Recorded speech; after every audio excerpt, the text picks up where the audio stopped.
We ready? All right, we want to welcome everybody to our final night of the STEM Fellows for 2017-2018. This year we have been running two elementary school STEM Fellows groups writing curriculum, one middle school group and one high school group.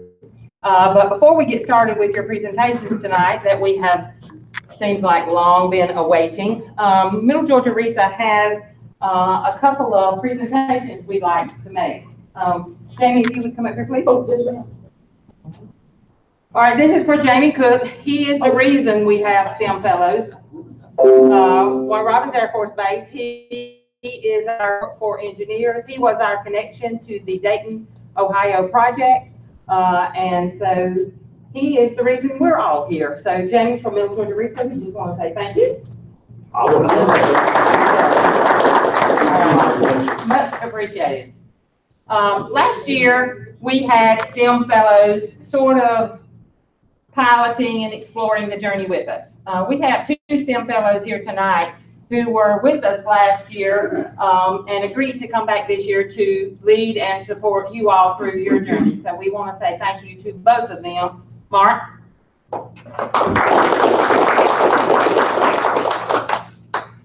Mark is from Alex too, and we so much appreciate what he's done. And he doesn't know it, but what he will continue to do. Gina. Gina Clark is Peach County High School.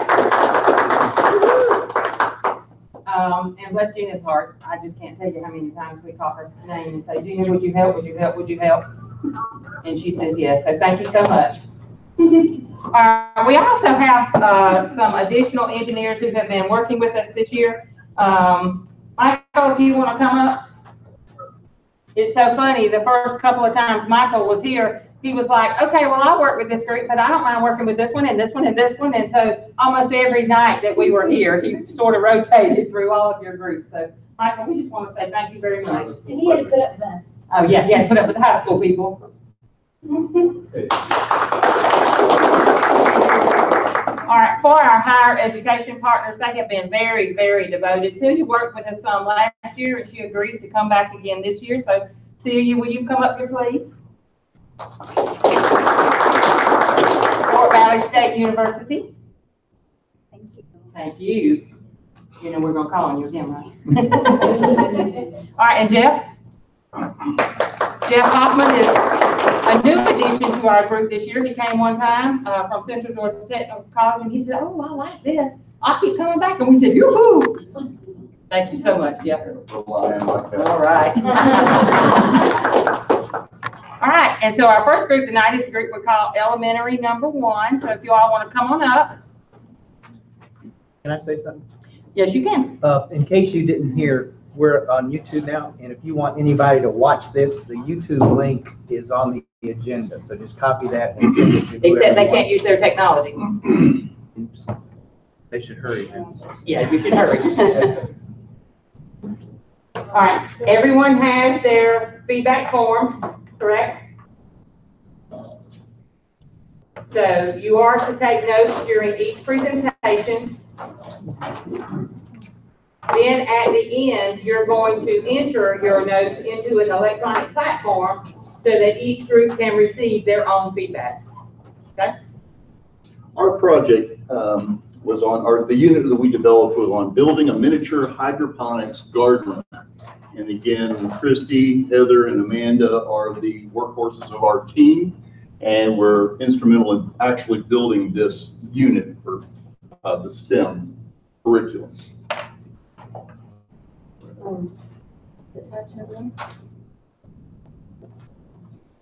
Again, our theme or hero of our project, because this is for third graders, is Captain Hydro.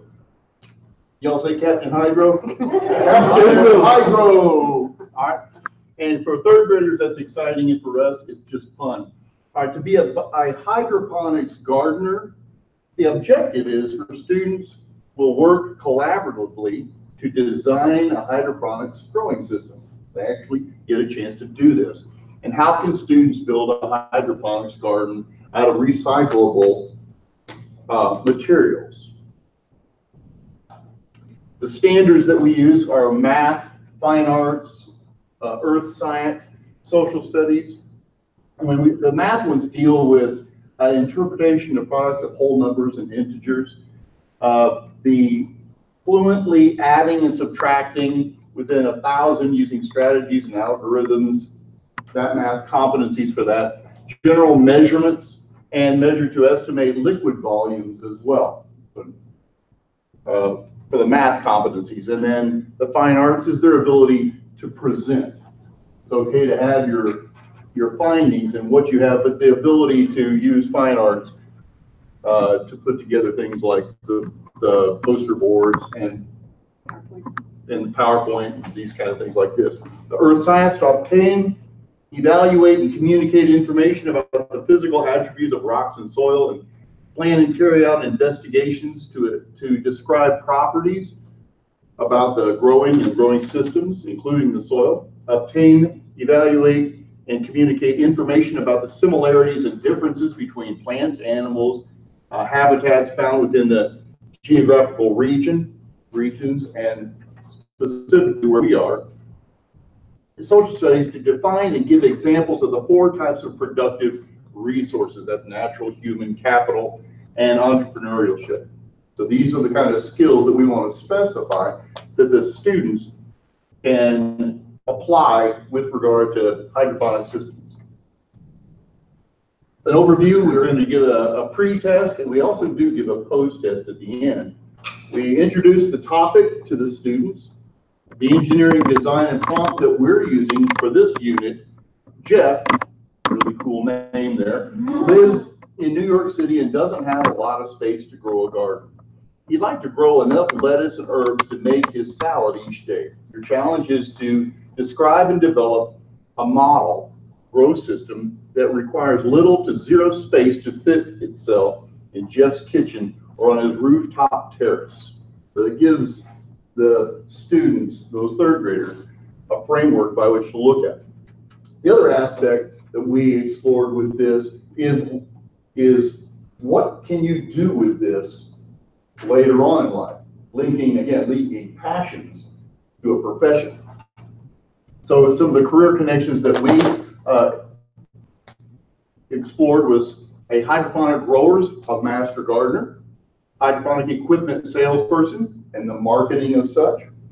And then career and technical were soil scientists, landscape architect, hydrologists, and 4-H programmers. These are some programs that the students can be steered into, and there are also career paths.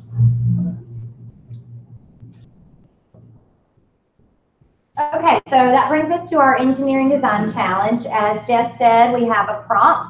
So our students are challenged to build a model, a prototype of a hydroponic grow system for his rooftop terrace or his kitchen. We did develop a rubric that the students would be assessed by. These students will receive a variety of materials, a variety of different types of soils, the soils specifically in the science standard, so that they can kind of play around with and see which ones work better, some that wouldn't work. They'll also be given different materials for wicking that might work, might not. They're just going to be given a variety of materials. They can choose their materials to build their system. They're going to plant a bean seed because they grow really quick, and they'll be measuring those throughout the course of the unit to see if it worked. And as they're learning throughout the unit, they'll be able to make reflections based on what they're noticing and what they're learning. Oh, well, that's why it's not working. I didn't use the right soil, or I didn't use the right wicking material. The volume of the water is not correct. So that's what we're hoping for. We're wanting to see their connections that they're making with math, with the volume of water, the types of soils that they're using. And these are some of the things they'll be assessed on. Did they use the correct wicking material? Just kind of giving us an idea. They will have a chance at the end of the unit to completely redesign after what they've learned throughout the unit, or to make improvements to their design. And these are some of the materials that they will have. There's a lot more in the actual unit. We just put a few of those on here. And they'll determine their own materials. All right, our unit is 11 days, but it can be condensed into maybe 5 or 6 days. if you put some of the lessons together in the same day. We opened the unit talking about regions of Georgia and the soils that are found in the different regions.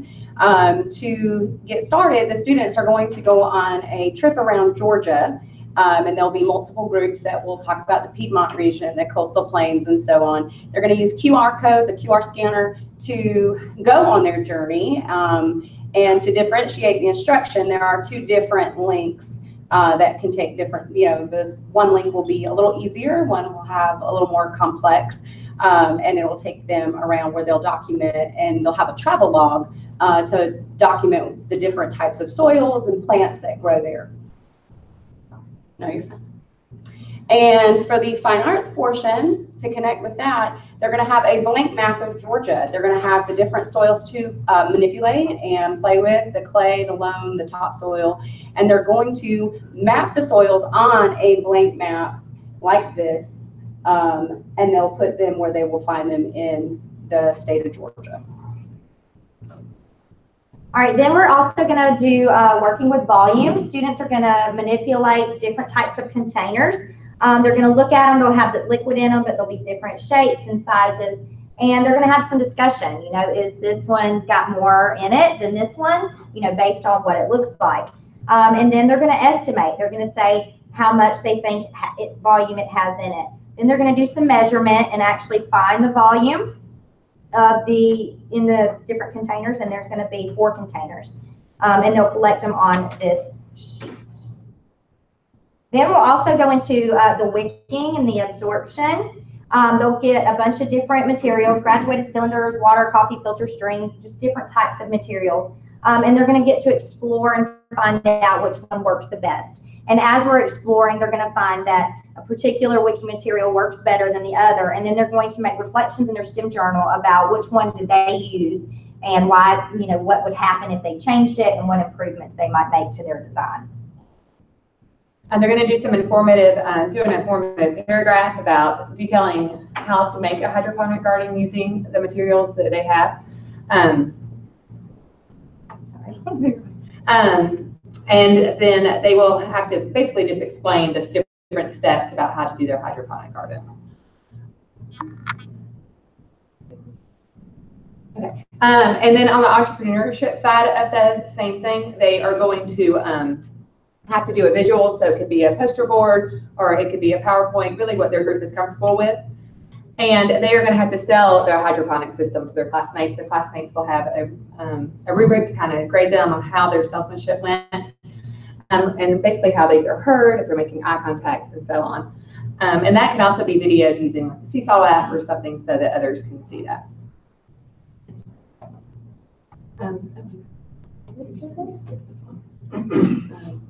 Sorry. I don't know. But we also have another lesson where they have to do the natural, human, and capital goods. And they have to, the teacher will read a book with them. They have to identify the resources found in there. So they're reading about how to make a garden and all that. So they have to identify if it's a natural good being used or a capital good. And then they will also then have to draw and label their hydroponic garden, the process, and what part of their hydroponic garden falls underneath those goods. So. One area that we wanted to highlight with the students in the local area down in Fort Valley is the Pure Flavor hydroponics factory that they're building down there now, which will be the largest in the southeast. So, and it should be bringing in $500 million a year to our area here, and they'll be hiring 200 of our students. I say our students, these third graders, they grow up, hopefully they look for a career in there. So there's a applicability, and also there's a goal to their learning.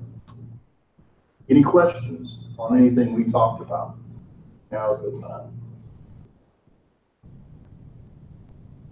Yes. Can you put it on the original slide? Carol wants to take a picture. First, she asked you to go back to the standard slide. You want to do that first? Oh, we just do the picture, I think. Yes, I think so. Okay. All right, the standard slide?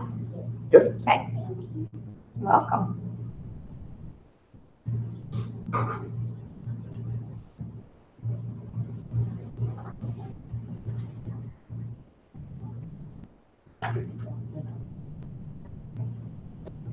Did any of y'all teach it? I'm actually doing the engineering design challenge on Monday. Yes, I'm very excited.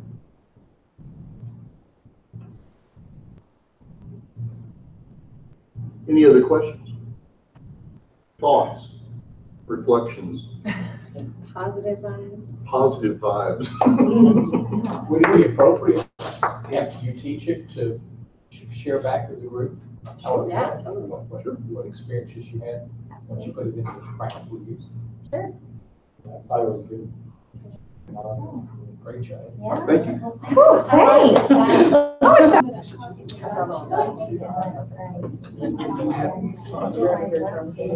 All right, so this is our presentation. It's called The Roof is on Fire. I'm Tara McMillan, Thompson Middle School. Tisha Chase from Howard Middle School. Martin. So, our project is where students will design a roof misting system to help cool off the roof of their school, which will help them eventually save energy. Because what happens is that since the roof is exposed mostly to the sun, it absorbs 50% of the heat. So, you know, in the summertime, the Georgia is very, very hot here. So we have to run our cooling systems a lot in the summertime. But if we had a roof misting system, then we can kind of cool the roof, which would eventually slow down the heat transfer, because heat, temperatures of air like to go from high pressure to low pressure. So the cold air always wants to go outside where the warm air is. But if you reduce that temperature gradient, then you reduce the heat transfer. So that's the whole goal of this activity with the roof is on fire. So our engineering design project is for students to build a misting system that will collect rainwater, then transfer it upwards to the roof and then mist the roof, helping it to cool off. And again, reduce that temperature gradient that will eventually keep the heat from traveling, keep the cold air from traveling outside, especially during the summer times. So our STEM career connections, we have environmental engineers, project managers, material engineers, and industrial designers. So for our STEM portion, the science that's being addressed, our standards are conservation of natural resources, which is 6th grade of science, and also the water cycle, which is 6th grade of science. For our engineering process, they're building, so they're going through the engineering and design process because they have to build their misting system, test it, rebuild it, retest it. We're going to talk about how they're going to test it in a minute. In math, they're going to be doing, because they have to do a sketch of their school's roof, so they have to do area, rectangles and triangles, values and prisms. They will also be using technology to conduct their 3D sketch. And if they're fortunate enough to have a drone at their school, they'll use that drone to get an aerial footage of what their roof will look like. So it's modeling real world phenomena. So their misting system will collect 1 liter of rainwater and take it up to the roof and mist the roof. So it must collect 1 liter of rainwater at a time, their roof misting system. So in the first 3 days, they are doing activities to get them some background knowledge on the water cycle and the conservation of natural resources.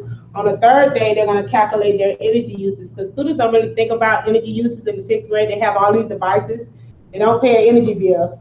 So they don't really take energy into consideration, but energy plays a huge role in their lives, and the more they can conserve energy, the better off they will be in the future. On day 3, they're going to do a school blueprint. They're going to create a blueprint of their school, what their school looks like for their roof misting system, because then they're going to be given a budget of the materials that they're going to be allowed to use. So once they get an idea of what their school roof looks like, then they'll have a better perspective of how much materials they're going to need to actually build this roof misting system. So that's where the math comes in as well. So they have to make a budget. Their budget gets finalized. And then they're going to do an activity with rainfall calculations, where they're going to use an internet website that's going to show them how to determine how much rain is being gathered whenever we have a certain amount of rainfall in our area. Then on day 7, they'll build a prototype. 8, 9, and 10, they will test their prototype and retest it. So it's a 10-day lesson. Talk about it, all of it. Okay.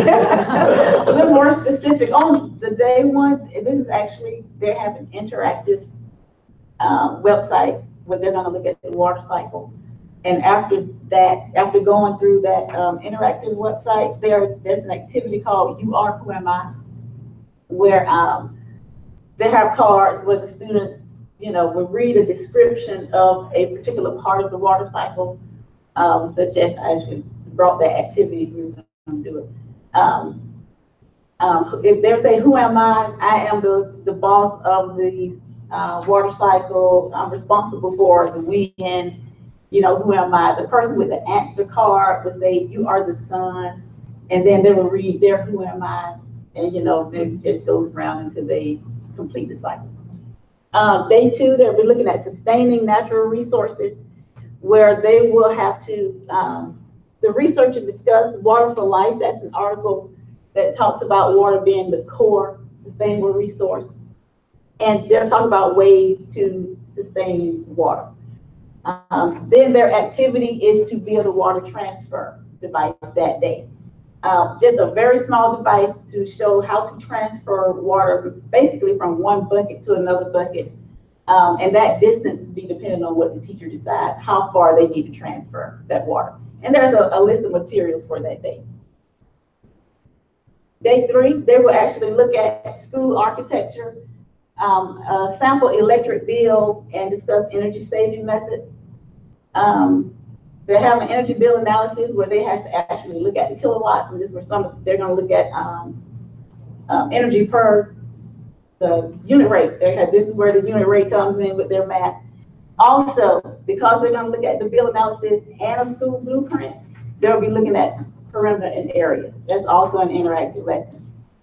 The school blueprint that they will look at as an introduction will be a basic rectangle, because with them being in 6th grade, we want to introduce them to the basic rectangle. And it's actually a school from Indiana in 1910 that had all of the restrooms, the media center, everything in that one rectangle.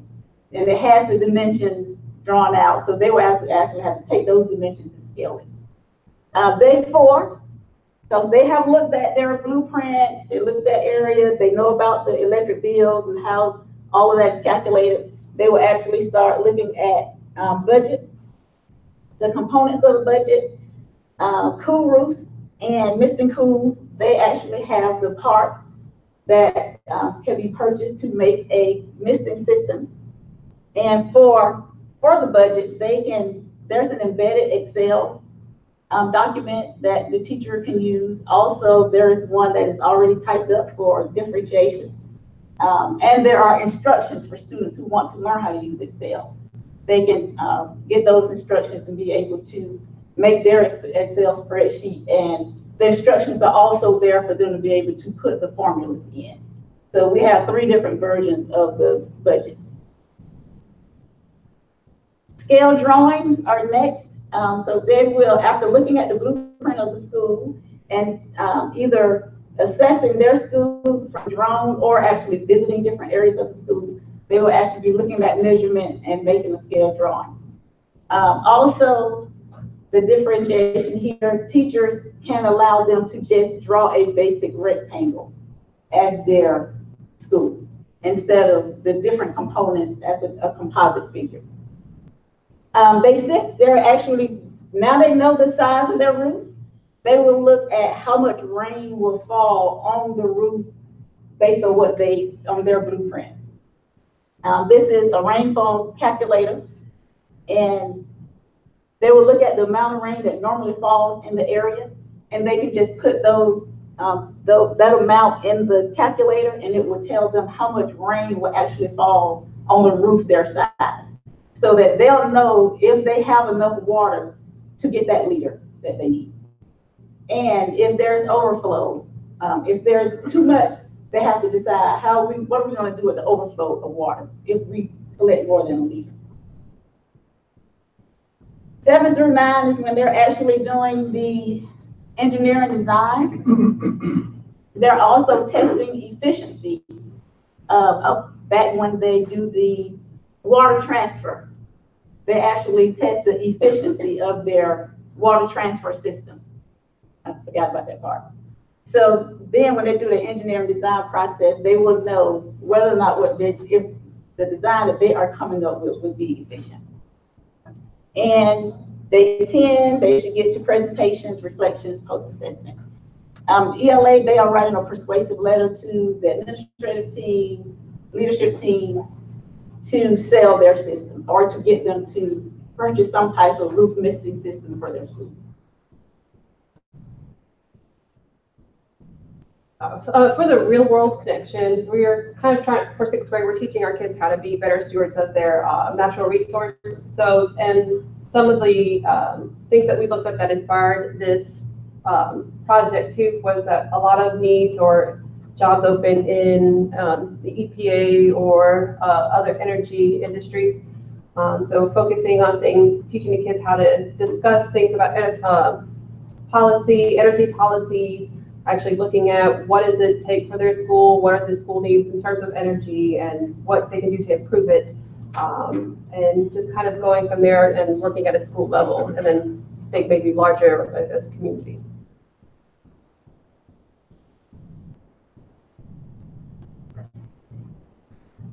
Okay, questions?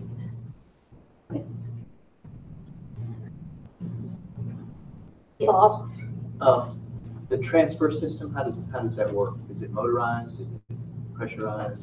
No, it's not motorized. It's something that they will have to build from common materials, common household materials. So what we do as a constraint is we tell the students, you can only bring in things that you have at home. You can't go out and purchase anything, or you can use anything that we already have in the science room. So they will build a kind of like a motorized transfer system, but it won't be motorized. It'll be mechanically used by the students, and they have to take it from one area to the other area without waste. The goal is not to waste any water. So if they start with, I don't know, 500 milliliters, how many milliliters successfully made it to the other end of the station? How much did you use? So now we're bringing in ratios to calculate percent efficiency. And then once the water gets to the cistern or wherever it is, how do you make it go out and mist? What's the or that it's not missing in that activity. Okay. It's just basic transferring it from one spot to another. How much can we not waste? Can you go back to your title?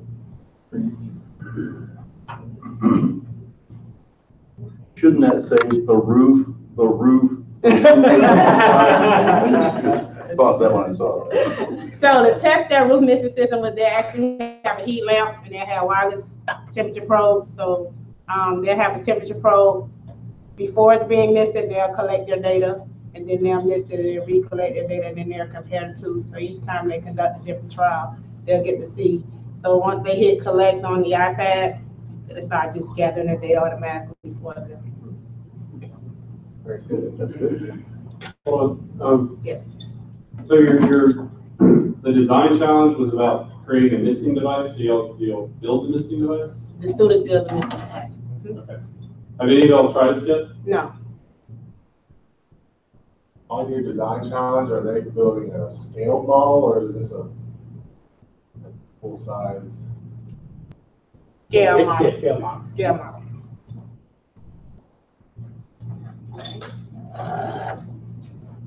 Any questions? Yes.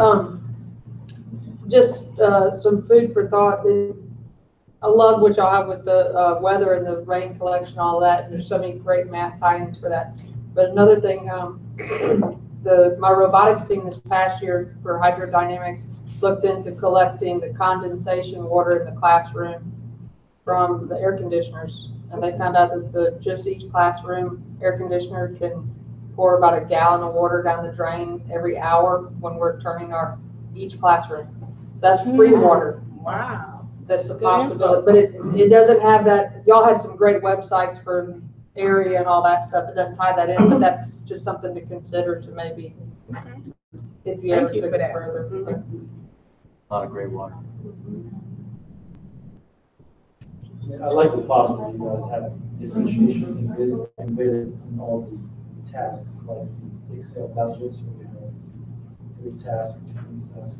Yeah, that's one of their like social studies standards too, with the whole budget, cost and savings. So try to pull that into their, using their material so they don't just go haywire. Good job. Thank you.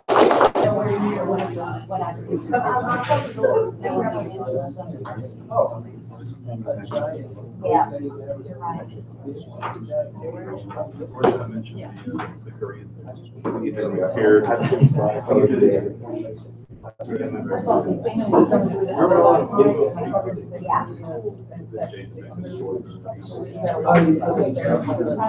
Is everybody, all the slides covered here with those slides? I think so.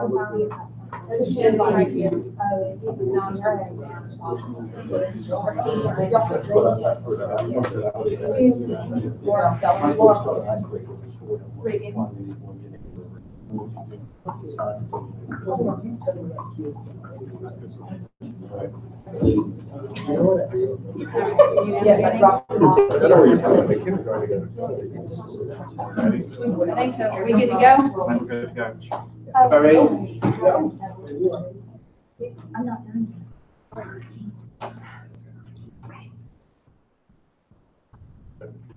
So this is the high school STEM unit. It's geared towards 12th grade, titled Ball of Duty. Up front, career connections, various type of ballistics experts or analysis, aerodynamics, which is a key component in your aerospace engineering, systems engineer. Really, it's a blanket field for a lot of test and development, and then of course mechanical engineering.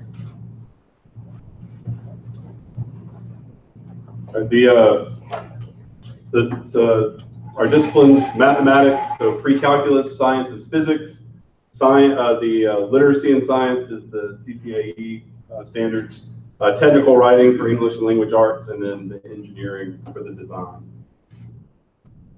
Our standards are, for science, it's projectile motion, and for math, it's the numbers and vector modeling.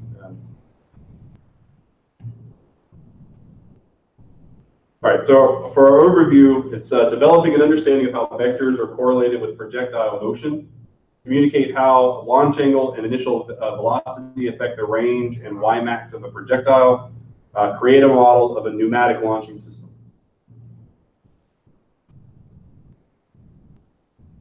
And our essential question is, how can we design and construct a model of a launching system that will deliver a spherical projectile to a set location?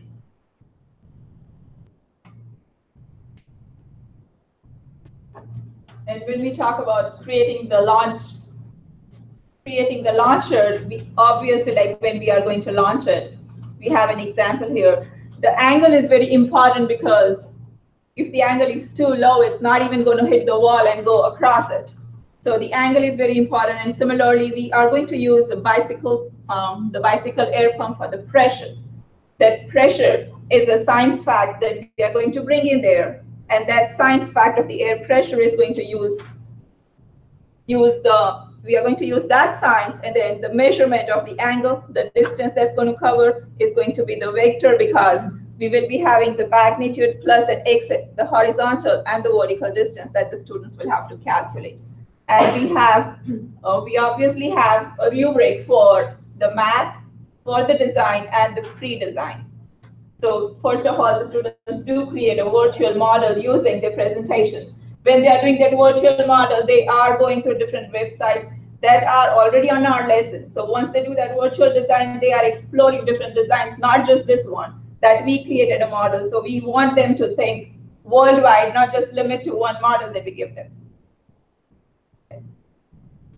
And these are all the technical terms, like all the math standards. We try to incorporate the math and science standards to write the enduring understandings, but I try to make it simple and, related to the model that we have.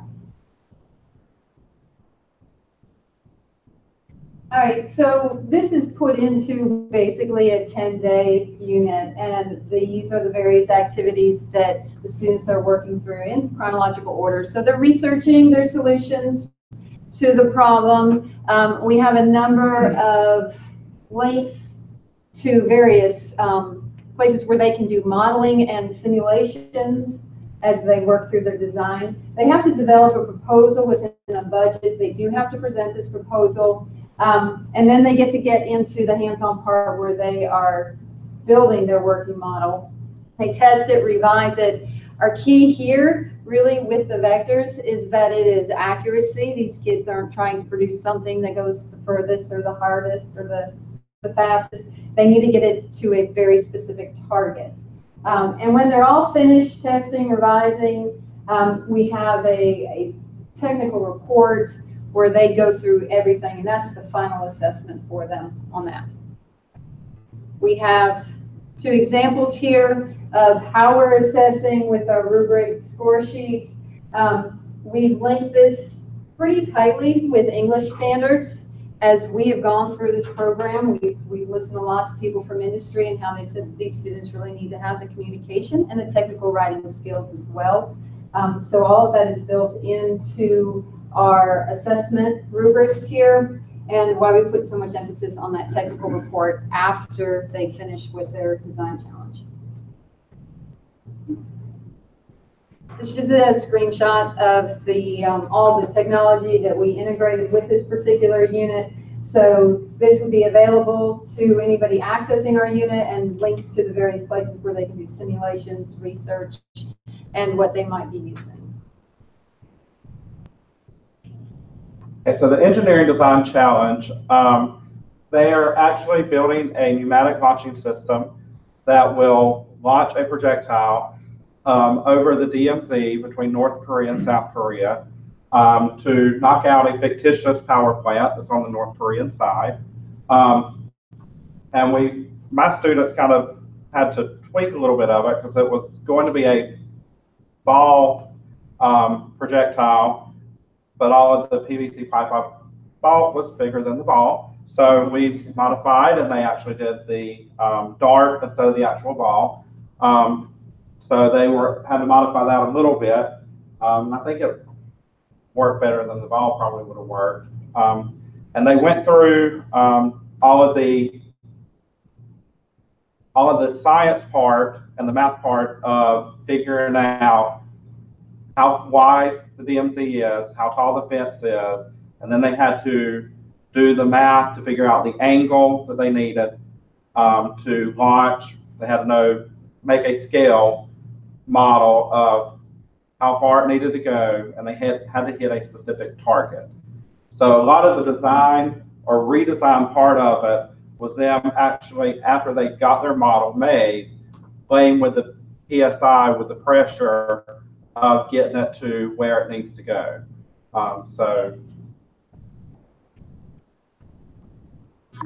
Also, it should be noted that when we designed this challenge, North Korea was a belligerent nation. And the mere knowledge that Georgia STEM students were on it ended the Korean War.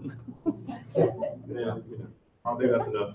And So here's 3 of them have taught it. 3, well, you're just about. I finished the That's right. pre-assessment, so they already did the virtual design, and next week they're going to create these models. And then Jason has, and Yeah, you my have students, 2. we went through This is my students actually doing their part. And the good thing is 50% of the materials that I needed, I got from local community people. So it was just a local community that works at plumbers, and we went to one of the tire walls, and then they gave us a bunch of tire walls and everything for free. So it was like we got good community service from there as well.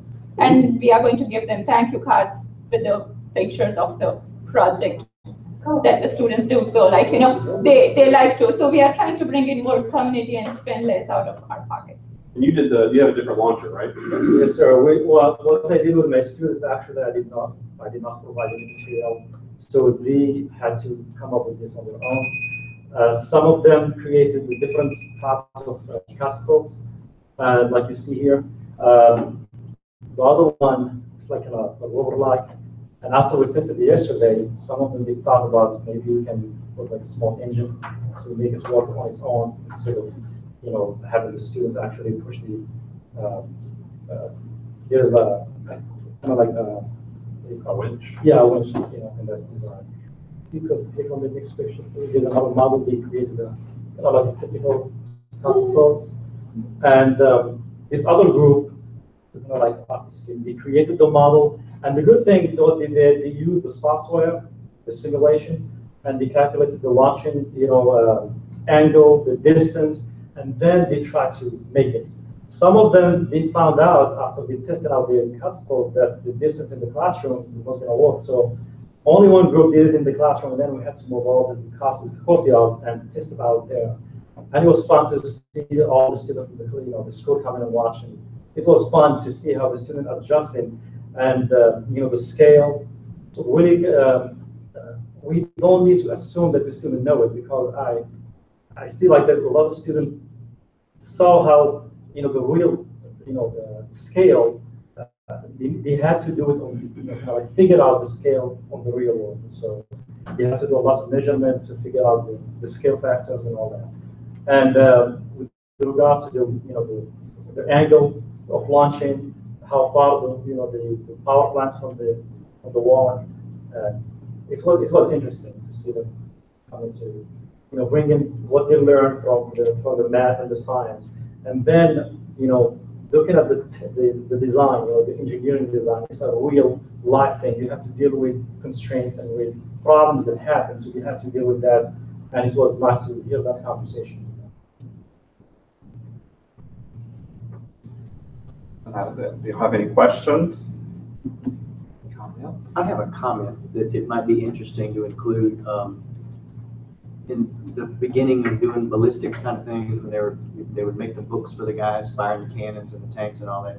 They had to have people do that. They didn't have simulators, so they had to have them do the actual calculations.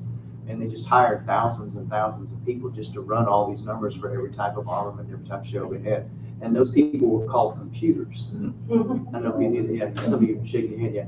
And then when they started, they made like ENIAC or UNIVAC, one of them, I can't remember which one it was.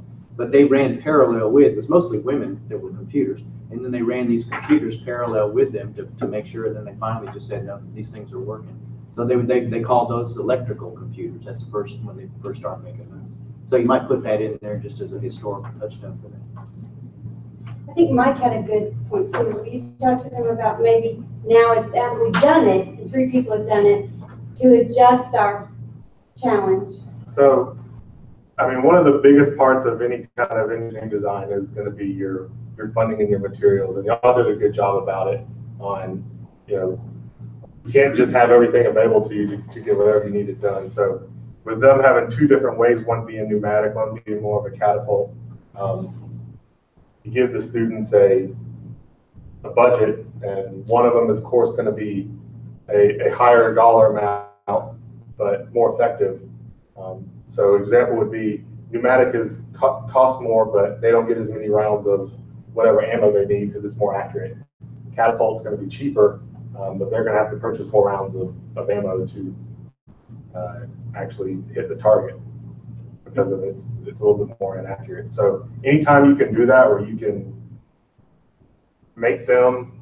give them more options than they need, it's going to help be more of a real life scenario.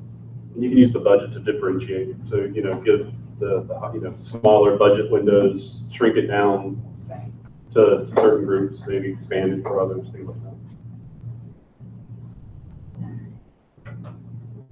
Bang for your buck.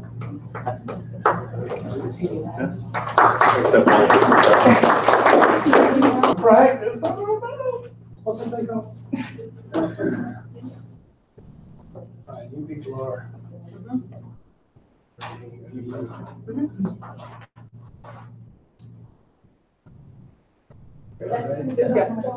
Okay, so like 2 seconds ago, I found out I was supposed to introduce this thing, and I really haven't been paying attention. But I can read the title. It's After the Perfect Storm. If I'm correct in remembering, the premise is there has been a severe weather event that has knocked out communication and is limiting travel. So the residents of this now devastated area have to develop a way of communicating using their understanding of light and sound. That sound good, ladies? Sounds awesome. Outstanding. I'll let you introduce yourself. There's only one I can remember is Leslie. I work with it. Yeah. I'm Brandy. I'm Lindsay. Caitlin. And Michelle Davis. Sorry, I'm on my last name. All right, so our unit overview. The students will understand that natural disasters may interfere with communication throughout their city and communities. The students will learn about how light and sound travel through air, water, and the environment. Students will design a device using light and or sound to communicate, which will be tested and redesigned. And the students will have to use a budget to be able to choose their materials to make their device. The students will explore real-life engineering through the challenge and its effects on society's ability to communicate and the struggles engineers face each day when solving an engineering situation through the use of the design process. And some of the standards, this is more specific towards 4th grade. The science standards are the light and sound standards, but one of the main focuses on those standards is actually a big standard that actually ties in being able to create a device using light and or sound to communicate. So that's one of the big things of why we chose this. Math standards, using 4 operations to solve word problems. Shapes, understanding how things are shaped in an area. And then applying the area and perimeter formulas, being able to see how far or large an area is. We also are trying to connect it to ELA standards using the research, understanding what natural disasters, what destruction they can cause, and doing the research on that. And then also overall structure, what, ideas and concepts, what happens first, next, and last. And then social studies, doing the personal budget with economics and understanding how to purchase things and not overspend.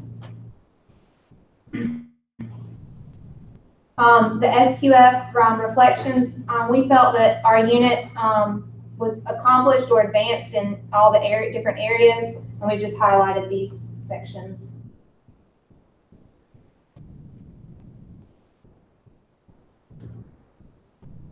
That was on the sheet to make sure we covered that. All right, for the learning targets. So through our unit, the students will be able to answer the questions: how can communication be created when there is a natural disaster? How can they communicate with someone who might not speak their native language or is deaf or blind? They should be able to answer: how can you use light to communicate, and how can you use sound to communicate? They also will be able to answer how you can use operations to solve real-world problems to stay within a budget constraint, and how do you classify angles? Okay, so the lesson main activities, I think we're going to go through this in a minute, and ours potentially seems quite larger than some that you guys have. But again, what our lesson has here is we go through teaching light, and we go through teaching sound. And so the 4th grade standards, what they have to know about light is reflection and refraction. Those are the 2 main things that they have to know. And that how light travels through objects and how you can redirect light. Through sound, they have to know what happens if you increase the speed or the strength of a vibration. How does that affect sound? And then the 3rd element of the sound standard is literally create a device using light or sound to communicate over distance. And so we tackled it as teachers to really have a unit to teach that standard. I mean, the standard itself is a STEM lesson. But so we go through each one of the units prior to that to teach light and to teach sound and what they have to know. So for light, we have an activity for light. They go through a lab to learn transparent, translucent, and opaque. That's part of the standard they have to know. We do a catch a monster activity where they use a laser and mirrors and multiple mirrors around the room to hit a target within teams on the wall. Investigation stations to really have hands-on learning of reflection and refraction. The other part of that standard is concave, convex lenses. And then light engineering, light design. What can we do with this? And then we had a light design, kind of a mini challenge here, a light design challenge that went there. And then within sound, we had a sound explorations activity, and then simple instruments lab to, again, work with that. And the two parts of that standard are increasing the strength, which increases the volume, and increasing the speed, which increases the pitch. And that's what the standard is. That's what these students are to learn now. And so we have activities with the pitch and volume. And all of those lessons are still doing the underpinning standards to do the STEM challenge. Which leads us to kind of our daily lesson breakdown.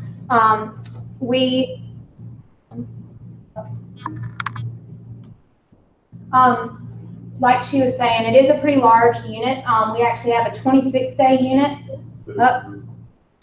Well, I can explain it though. We have a 26-day unit. The first 12 days are specifically looking at light and all the different activities she had put with light. Teaching about transparent, translucent, and opaque. Teaching about convex and concave lenses. All goes into that 12 days. Then the next 10 or so days is sound. And we talk about the different sound aspects of the standard, looking at the pitch, the volume, and understanding vibrations. But then the last 7 days is the large STEM challenge that will take about 7 days, creating that device to communicate using light or sound during a natural disaster. So it can be broken down into smaller units to use if you choose not to do the whole 26-day unit.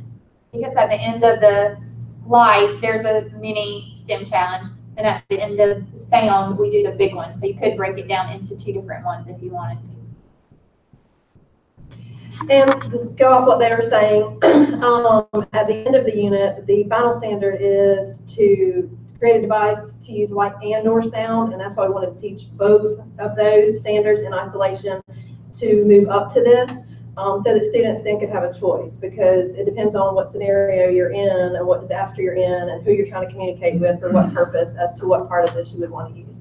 So our STEM challenge says there's been a massive storm in the area and you are stranded in your home without power. You have to design a device to communicate a certain distance. It could be with your neighbors, emergency personnel, to get help, whatever, using light and or sound. That would be up to the students if they wanted to use light or sound or both.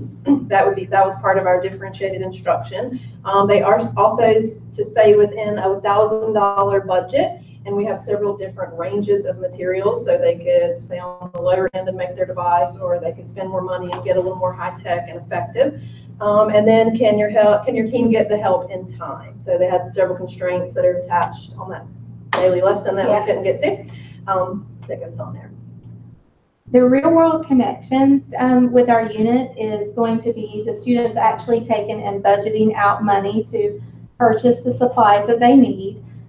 Changing the strength and just getting the students to understand that changing the strength or speed of vibration affects the sounds we hear daily, and how light interacts with different materials and how they affect the light that we see. The career connections, there's lots of career connections to our unit.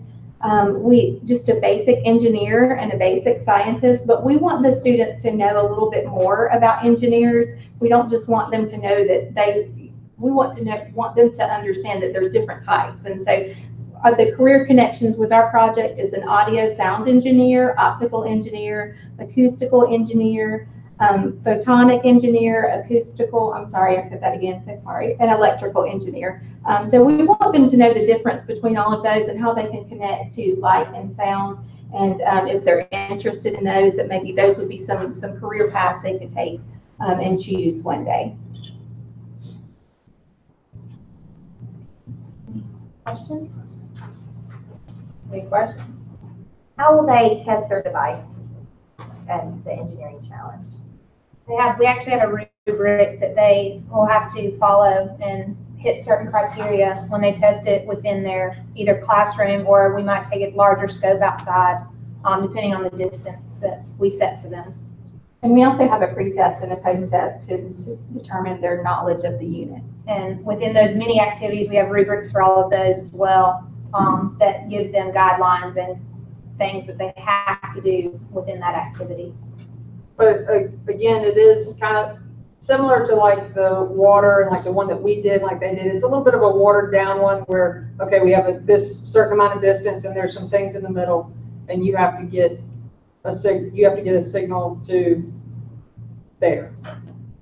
So depending on how the teacher wants to do it, it could be from one room to another because there's different things about how sound goes through opaque objects and then also definitely the standard is light and or sound, but definitely those distances could be different.